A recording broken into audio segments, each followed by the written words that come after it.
Hi, it's Wayne O'Keefe, and I've just come back from a weekend with a mate where I didn't intend to do any fishing at all. In fact, I didn't take any fishing gear, so I had to use his, but he was insistent that we fish. He lives on a property near the Goulburn River in Seymour, so this is private land. It's his own area where he can fish from, so it's really quite idyllic. The water runs through quite a bit of gravel, so it's actually relatively clear. It's not all of that deep. And he is not what I'd call an active fisherman. In fact, Jim loves to cast in, sit down, and contemplate the world. But his challenge was that he's not getting the fish that he wants. And he likes to get big fish, and he wouldn't mind getting a few of them, but he doesn't want to do too much work. So I spent quite a bit of time working through some rigs that might help. And then we went and experimented with this, and we went from, I think it was 6 o'clock on Saturday morning to about 4:45 that evening, going through rigs and other things. Now, the only good thing was that I happened to have a little bit of my pellet burley in my car. That was the only thing I had with me, nothing else. Now, normally I do have my sort of emergency pack of stuff, but I had to move that out because I was bringing up some furniture for him. Anyway, we got together, and after all of that time, what we found that was getting probably the most bites and was the most productive on the day was what I would call the lazy man's rig. First off, we had to look at what type of hook is going to actually get that fish for you without doing much work. And naturally enough, everybody thinks, go for circle hooks, the fish will hook themselves. And that's a size 2.0 circle hook, and that's the type that Jim normally uses. So he'd put a piece of cheese on that, or a couple of big scrub worms, a couple of crickets or something, and that's what he'd be fishing with. We were finding that even quite big fish were pulling bait off that, not necessarily taking. So we had to actually modify that or look for something that worked. Believe it or not, what we came up with, we started quite large and went down in hook size until we actually started to hook some fish, and not small stuff. Admittedly, we hooked a couple of carp, but we did get one cod, which surprised the hell out of me. Anyway, we ended up with this hook here, which is a size 6, and if you notice the bend on it, the way that the shank actually moves around, that seemed to help the fish hook themselves. The other thing was, because the water was quite relatively clear, what I did is I tied on a bit of fluorocarbon to it. So a fluorocarbon leader up to a swivel. And I think even though the water had a little bit of color in it, the fluorocarbon probably wasn't that necessary, but Jim liked the idea of putting that there so that it might improve his chances, especially if the sun was shining directly onto the water into a shallow area. So we put that on anyway. I can't say whether that made a difference, but I know that in clearer water it probably would. Now what we did is we started off with a 20-gram bean sinker like that. That's what we were using, and it was just a straight through running line. So you'd have your hook, which we settled on, being that big. You've got your fluorocarbon leader, which I'd say is about 45 centimeters, through to a swivel, and then you've got your main line. On the main line, that's what we had. We had that sinker, but we were finding that the fish were dropping it.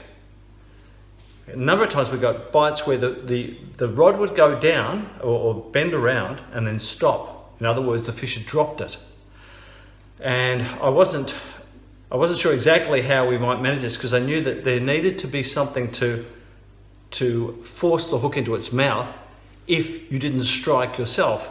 And Jim loves fiberglass rods, which have got a lot of give in them, and he will not move onto a graphite rod. And I guess where he fishes, because of it's a little bit hard to get to and there's a bit of rubbish around, you need something that's quite flexible and pretty rugged. So it is practical there. Anyway, what we ended up doing was putting 100-gram sinker on. Okay, now this is something that I would use if I was down the beach.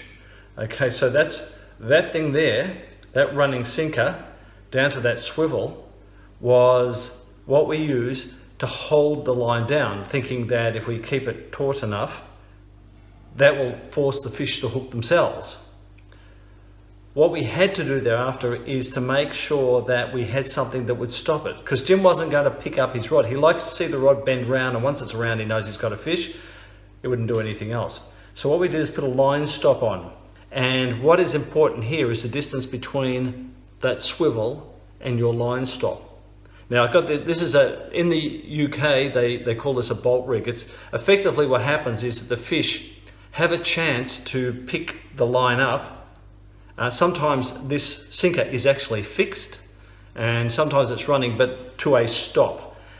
So what happens is the fish picks up the bait, moves off with it, and then it hits that stop. It has to lift that very, very heavy sinker, and that's what causes that hook to go into the mouth. So what was happening was, as we had the lighter sinkers, there wasn't enough pull on the line to drive that hook in. Once we got to that size, there was no way they were getting away with that.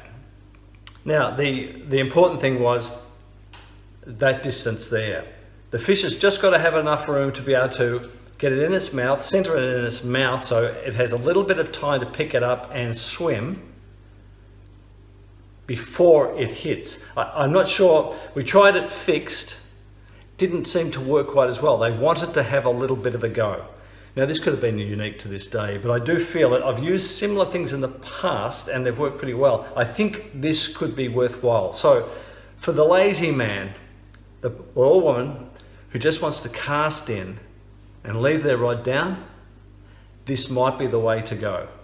So if you are really hunting the big stuff, you could go with a very large hook, like the hook that we started with, that 2-0 circle, but we found that there were too many fish just pulling that off. There was fish, we were getting a couple of bites, you actually felt the force of the fish, but you'd lose it. So I do believe that a smaller circle hook or hook like that would actually work. I mean, we were trying these little circle hooks here, which is size 6, but in actual fact, the hook that worked best for us was this, okay, which is standard, I think it's a Kirby shape.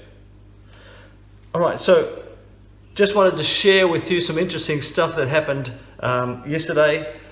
Also, the other thing that Jim believes in very heavily is, of course, the bells on the tip of his rod to give him an indication that something is actually happening. But it was a bit of fun, and it was actually satisfying by the end of the day to actually feel that we were able to get those fish hooking themselves. So if you really want to just sit down and contemplate the world and let your rod do all the work, maybe try this lazy man's rig. It seems to work for Jim.